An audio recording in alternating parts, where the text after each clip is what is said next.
Alexander, and realized that these were truly remarkable. So he contacted the seller and offered to purchase the rest.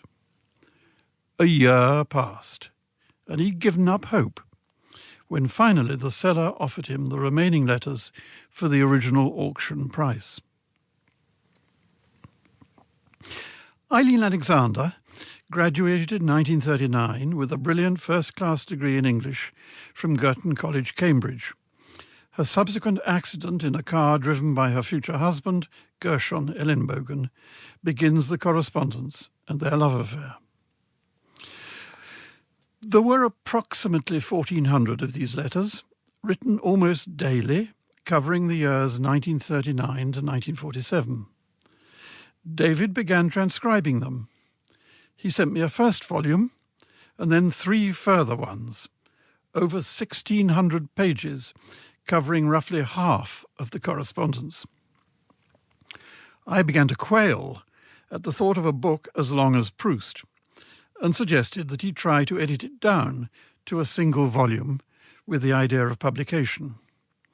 Within 10 days, that volume arrived, covering the years of courtship up to Eileen's reunion with Gershon and marriage.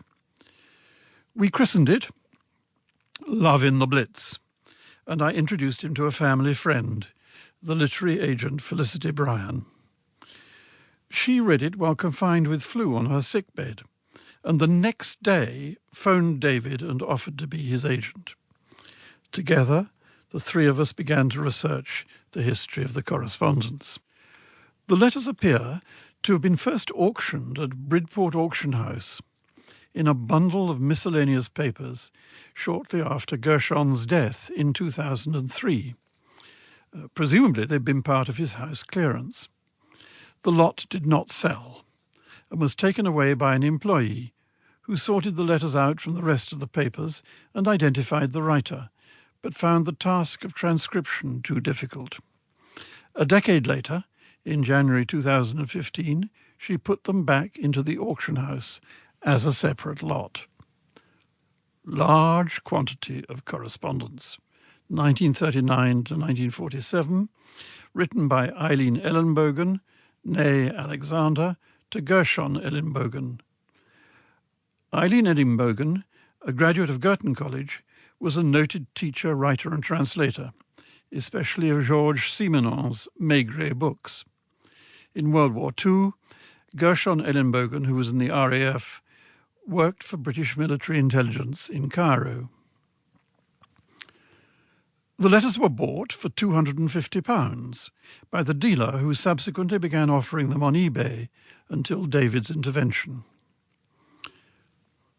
Meanwhile, David researched the family and friends of the couple, and Felicity tracked down Eileen's grandchildren, who gave their assent for the letters to be published.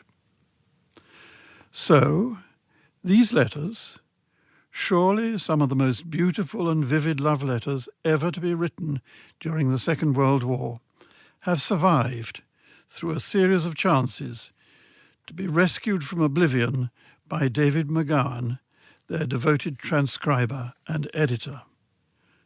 We plunge into the correspondence and follow the young writer's experiences day by day, with little knowledge of what lies ahead as she lives through the war years.